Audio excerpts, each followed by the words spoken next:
In a world where hustle culture collides with wellness warnings and workplace demands keep evolving, how do we stay sharp without burning out? How do we navigate the endless stream of wellness trends while actually getting results? This is the Work and Wellness Podcast, and I'm your host, Ange Davis. Drawing from my own journey of wins, stumbles, and honest revelations, I'll be bringing you raw, unfiltered conversations with experts and inspiring guests who've been there, lived it, and found a better way. Together, we'll cut through the noise and workshop what it really means to be well in today's workplace. No more choosing between success and sanity. No more sacrificing health for achievement. Whether you're struggling with burnout, searching for purpose, or simply ready to work smarter, not harder, you're in the right place. This is real talk about real solutions for real people. Let's get into it.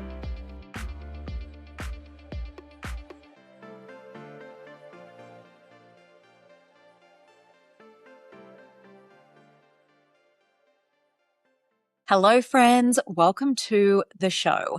Today, I am talking about a topic that is quite difficult for a lot of people, and that is the topic of grief. And so I wanted to talk about grief because it's just ticked over a year since my dad suddenly passed away. And over that time, and in talking to so many different people who've experienced grief and loss, I've come to realize that there are some things that are common amongst people's experiences of grief, and that I feel like maybe there needs to be more understanding of how to help and support people through grief. And so whilst this episode is, I guess, in a memory of my dad, Phil, Big Phil, it's also maybe a tool to help support people who are grieving and to give those who haven't maybe lost anyone very close to them an idea and an understanding and some tools on how to support those who have. And so this might not just be grief from death. It could also be grief in losing a relationship or, losing a job, things like that. So we experience grief in many different ways. And so there are lots of definitions of grief. The one that I really like is that it's the natural, emotional, psychological, and physical response to loss. And then I also love sort of a more poetic explanation of grief. And grief is what remains when life changes faster than the heart can catch up. And so it's such a strange feeling, grief, because life really does go on around you. Of course it does, but it feels like for a period of time your world stops. And so I guess I thought I would just share my unfiltered thoughts and experiences from the last year and the things that I thought were really helpful in dealing with grief and the things that felt really hurtful from people who I thought would react differently. So I think the biggest thing is when people experience grief, my experience, and I guess I'll just talk about this from my own experience because everyone's experience is different. But based on my experience and the people I've spoken to is that you're not the same person you were before the grief occurred as you are after. And I don't know what it is, but there is just something that shifts that gives you an entirely different perspective. And I just think it really creates this opportunity to zoom out and almost look at the world from space, if that makes sense, and see things at a bigger picture and not let things that are insignificant bother you anymore. And I think it also gives you a very clear sense that time is not promised. We think we have all the time in the world to do the things and say the things, and we can understand when we, read a quote on Instagram or say it, time's not promised. But I think until you really lose someone, you don't realize the reality of that. We can say it and we can intellectualize it, but I think until someone's lost, you don't feel it really deeply. And so, if you're someone who knows someone who's grieving, they're going to be a different person than they were before in many different ways. The other thing that I found very interesting is that people get very awkward talking about death. And I don't know if it's because it calls into question their own family or their own mortality, but you really see people very physically feel awkward when death is brought up. I don't know why, but I don't feel like I've ever been awkward about death. My mum's actually trained to be a death doula, which is someone who helps someone sort of get all their affairs in order and then also, works with their family to help them pass peacefully, just in terms of what they want and how they want things set up. And so I don't know. I don't feel like it's ever been a topic I've been afraid of or shied away from. And I'm very comfortable talking about, putting things in place to make it easier for the people left behind when people pass away. And so I don't feel awkward talking about death myself, but I did notice a lot of people really get awkward when you mention it and they kind of don't know what to do or what to say. And so something that I think is helpful to share if you haven't lost anyone before, and something that I found just the best, is when someone just acknowledges it and says, I'm really, really sorry. That's it. You don't have to say anything else. You don't have to be the font of all knowledge or say the perfect thing, but simply acknowledging what someone's going through just helps so much, because grief can feel extremely lonely and like people just don't understand what you're going through.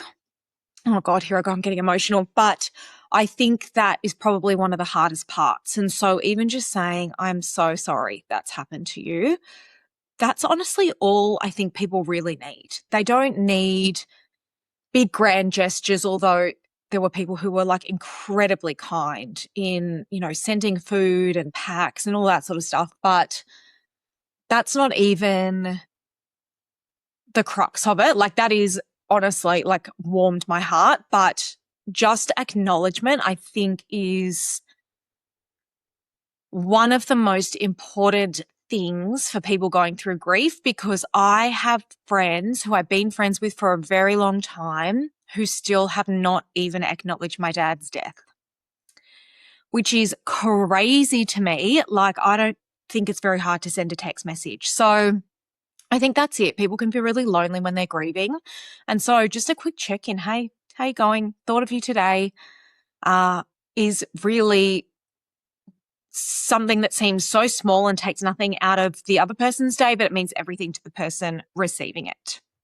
And I think that goes to my other lesson, and it sort of touches on it, that you will be equally heart-warmed and heartbroken by the way people respond to what's happened. And I think the people you least expect come forward in the kindest way. Like I said, so many of my Pilates clients pitched in and just bought beautiful food packs, and I had friends send Woolworths deliveries and flowers and, the most beautiful, thoughtful things. And then I had other people who still haven't acknowledged it a year later. And so I think it really heart warms and heart breaks all at the same time.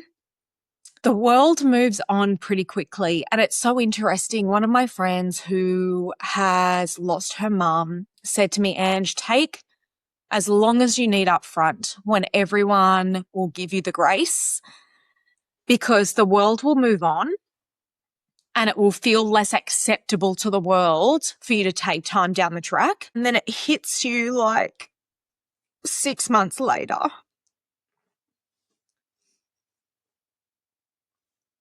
And so I think just allowing people the space when it hits them to be able to take it is really important, because it's not linear and it just comes at different times for people.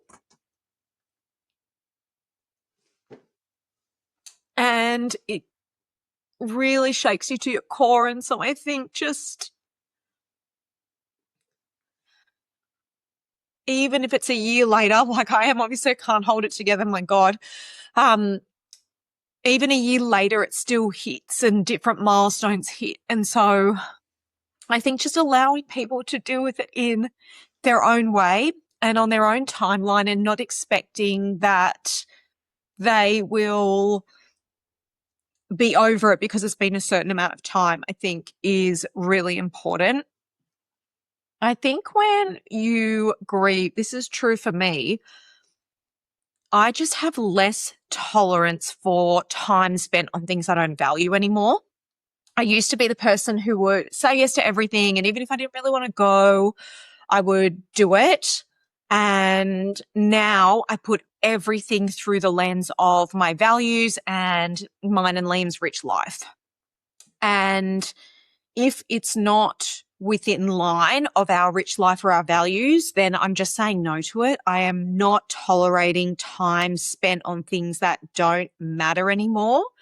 And similarly, I just don't accept bad behavior anymore that I see. You know, people who don't have a level of care or empathy, or even just the ability to text and check in or reach out, because I think life is so short. You know, my dad died just right after he retired. And so I just don't want to waste my time and energy anymore on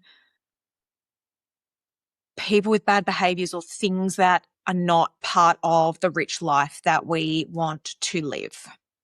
And I think similarly to that, grief also enables you to get really, really clear on what your rich life is. You guys hear me talk about that all the time, about rich life. And it makes you really hone in on what that is for you and living in a way that is aligned to that. You know, Bronnie Ware has the top 5 regrets of the dying. And I just think I don't want to get to that point and ever regret how I spent my time or my energy on things. I want to spend time and energy on things that are impactful and meaningful to the world and in line with what's important to me as an individual, not what society says. And I think that's where that perspective really comes from. I think one of the, I guess, the gifts, you know, I don't believe that everything happens for a reason, but I do believe in every situation you can find a gift. And my wonderful friend Margot Ferracci says this. And I think the gift in this situation and in grief for me has been that and maybe it's also combined with turning 40, I don't know, but it's that I do not care what people think of me anymore, because I know that I operate very strongly in my values and always with kindness and integrity. And so I really just don't care what people think anymore. And I think that is one of the gifts that grief brings you. I think the other thing that, you know, I obviously talk a lot about well-being, and I'm a huge advocate for investing in your health and your well-being, because we do really only get one body and brain. And so losing someone who, I mean, my dad lived a bloody good life in many ways, but he smoked and he loved a beer. And it's just a reminder that the body keeps score, and not necessarily to be rigid. I'm not someone who's rigid about my well-being, but I think that the body does keep score, like I said, and it's a real lesson in making sure you take care of it the best you can. I always say it's just the same as if we only had one car for the rest of our lives. We would service it and fuel it with the best fuel, and we drive it and move it regularly to keep it going. And I think we need to look at our body in the same way. You know, grief is a sadness that I don't think that you can ever describe to anyone who hasn't experienced it. And it's really a strange feeling because there will be days where you don't even think about it and you just go through your life and you have really good days, really good moments of days, really great experiences. So it's not for me like it's there all the time, but then there are just moments when it hits, and when it does, it is penetrating to the core. But at the same time and in the same way with paradox, it makes you so much more focused and in gratitude for the things that you have and the people around you and the people who listen and care and are just there for you without any judgment, without any expectation, and just kind of meet you where you are. And I think that's probably the biggest lesson for anyone who's listening who is helping someone or supporting someone, or maybe it's your partner who's gone through grief, is that just to meet them where they are and communicate. Like, I'm pretty good at saying how I'm feeling or realizing I'm reacting in a certain way, and I just sort of say how I'm feeling. And then for the supporting person to just be like, hey, I'm here. It's all good. And I'm sorry this has happened. And I'm just here sitting beside you. So I think that's probably the biggest thing for anyone supporting someone through grief. You know, eventually we will all have to support people through grief. That is both the beauty and the pain of life, I guess. And I think that's really the biggest lesson, is just to sit in the mud beside someone, with them, next to them, and just let them know that you're there, not trying to solve anything, uh, you know, just sitting and listening and being beside someone. And Liam and I went and saw John Edward, psychic medium, whether you believe in them or not long after Dad died. And I did tell this story on the podcast, but I think, you know, John Edward said something that was really, really comforting to me.